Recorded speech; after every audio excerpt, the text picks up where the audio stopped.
il y a deux choses à savoir, c'est que quand vous avez un embargo, c'est difficile, c'est-à-dire que vous n'avez pas les pièces nécessaires pour faire ce que vous souhaitez, les éléments essentiels parfois deviennent extrêmement compliqués, notamment le matériel médical, voilà, les avions, l'aviation, etc. C'est très compliqué. Mais de l'autre côté, vous avez un avantage qui se dégage, c'est que le fait d'être à l'isolement va vous pousser à travailler par vous-même.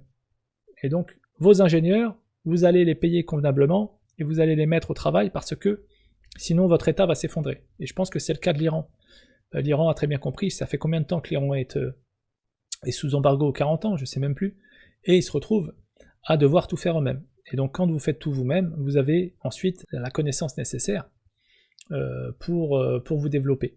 Contrairement à d'autres pays qui vont tout importer. Et donc là, le problème quand vous importez tout, les amis, c'est que vous êtes dépendant du matériel étranger. Le développement autonome, c'est toujours le point essentiel que je rappelle dans cette revue de presse. C'est pour ça que je parle souvent de la Turquie, parce que elle a montré que voilà, les pays du Moyen-Orient étaient capables désormais de développer leur propre industrie militaire et de ne pas acheter forcément à la Russie et aux États-Unis.